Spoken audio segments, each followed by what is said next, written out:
Terima kasih pemirsa, Anda masih bersama kami dalam dialog di iNews Jabar. Anda masih ditemani saya Irfan Budiawan dan saya masih berbincang bersama anggota Komisi 3 DPRD Kota Bandung, Bapak Yoel Yosafat ST, terkait perbincangan kita mengenai bagaimana solusi permasalahan kemacetan di Kota Bandung. Tadi sempat disinggung bagaimana adanya upaya yang harus dilakukan untuk mengoptimalisasi kendaraan umum ataupun juga transportasi publik agar masyarakat tentunya juga bisa memilih transportasi publik dibandingkan dengan transportasi pribadi.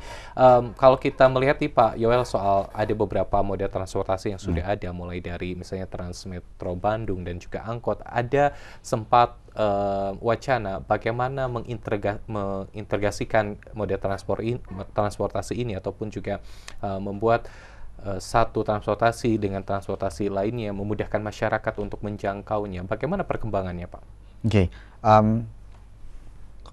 sekarang tuh lagi ada yang namanya program dari provinsi dan Kota Bandung, namanya program BRT. Nah, Kang Irfan tahu kan? Nah, ini tuh diharapkan bisa jadi salah satu solusi. Jadi untuk bagaimana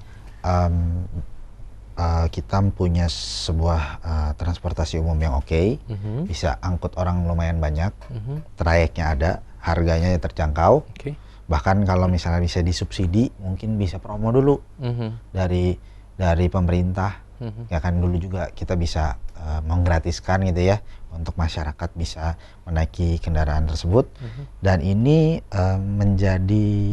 harusnya jadi campaign dari pemerintah, sehingga menggalakkan agar populer, ya karena kita kan kebanyakan nggak naik kendaraan umum itu gara-gara tidak populer. Biar viral dulu ya, Pak ya. Harus cari influencer kayaknya. Bagaimana membuat masyarakat senang, bangga, dan FOMO kalau nggak naik. Nah, iya betul. Kalau nggak naik itu kendaraan, jadi orang mau kayak waktu zaman COVID, semua orang beli sepeda. Nah, hal-hal ini tuh kita sebenarnya bisa membuat agar masyarakat mau ke sana. Berarti kan harus ada yang menarik. Bagaimana marketingnya oke, bagaimana supaya program ini bisa jalan, terus integrasi dengan angkot seperti apa.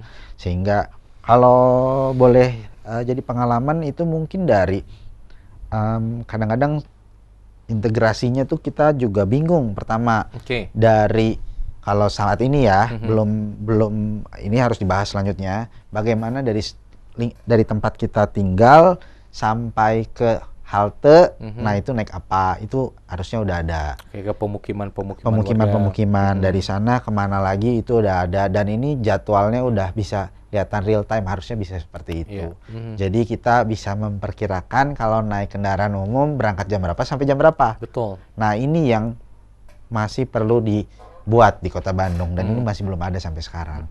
Jadi kalau misalnya ini yang menjadi dasar, orang-orang memilih kendaraan pribadi atau mungkin ojek online, karena jelas kita lihat maps dari sini sampai sana berapa lama, kita perkirakan kurang lebih kita sampai sana jam berapa. Itu yang orang pertama waktu, ya kan, itu alasan waktu.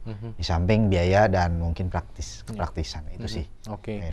Jadi soal waktu, bagaimana transportasi publik ini betul-betul bisa menyediakan pelayanan yang optimal dari segi ketepatan waktu itu, kayak menjadi salah satu poin yang bisa diupayakan, seperti misalnya mungkin digitalisasi seperti itu. Betul. Ada aplikasi misalnya. Sepertinya nanti perlu ada aplikasi yang bisa kita akses dan kita bisa lihat armadanya ada di mana. Armadanya ada di mana, kapan datangnya, sampainya kapan. Nah, hal-hal ini yang kita perlu. Jadi kita udah tahu dari berangkat kapan sampai kapan. Cukup telat pembuatannya saat ini, maksud dalam artian apakah masih menunggu lama atau tampaknya ini kayaknya sudah telat, harusnya dari kemarin-kemarin ide ini gitu. Iya, kita lebih baik terlambat daripada tidak sama sekali, benar kan? Iya. Kadang-kadang kita juga bingung cari solusi, banyak banget solusi kita coba, dan mungkin setelah brainstorming, ngobrol, terus ada FGD, ada ketemu sama tenaga ahli, ketemu sama masyarakat, mereka semua punya keluhan dan solusi. Dan salah satunya ini muncullah seperti ini, dan hal-hal ini kita berharap bisa jalan dengan baik jadi solusi, karena Jika kita bisa selesaiin masalah macet Kota Bandung, berarti kita bisa menyelesaikan masalah macet se-Indonesia. Karena Kota Bandung ke-12 sedunia. Termacet kan? Dan pertama se-Indonesia. Iya. Oke, baik.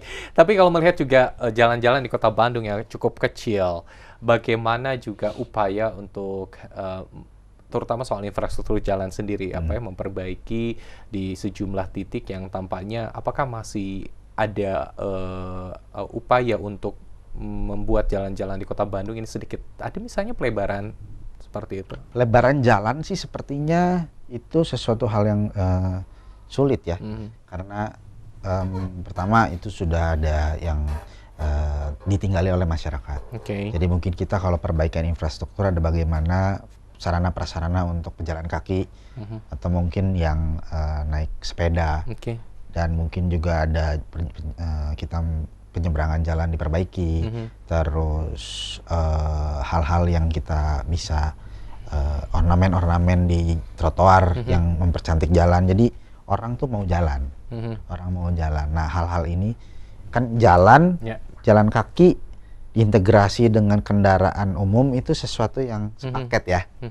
Kita jalan naik kendaraan umum, terus kita turun kita jalan lagi. Nah hal ini yang menurut saya adalah hal yang penting untuk diprioritaskan, karena ketika kita bisa naik kendaraan umum tapi begitu turun jalannya nggak ada trotoar buat berjalan kaki, terus udah gitu ternyata jalannya jelek, apalagi musim hujan, becek segala macam, orang malas. Jadi daripada naik kendaraan umum, balik lagi pakai kendaraan pribadi atau pakai ojek online. Nah hal ini yang menjadi harusnya jadi fokus dari pemerintah kota sih. Infrastruktur apalagi yang terus didorong oleh rekan-rekan di DPRD Kota Bandung, terutama di Komisi 3, untuk diupayakan adanya perbaikan masalah soal transportasi ini? Apa nih Pak? Apakah soal flyover, kembali pembangunan yang tampaknya masih cukup banyak keinginan, flyover di sekitaran Pasteur misalnya, flyover kawasan timur, underpass. Wah seru ini.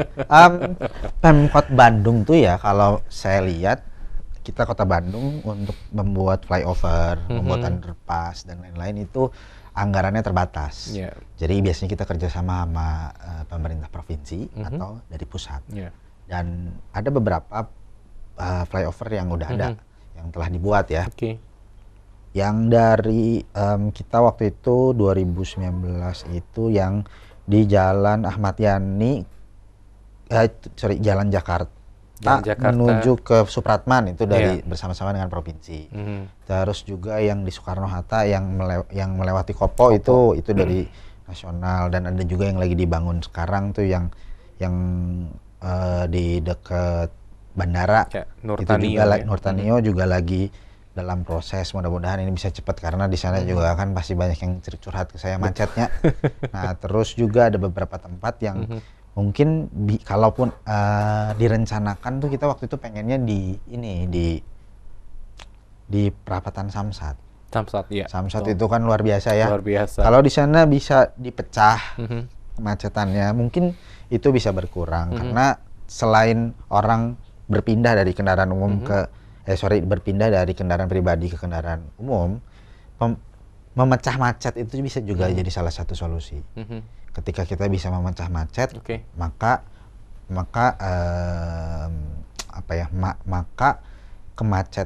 tingkat kemacetannya pasti akan berkurang.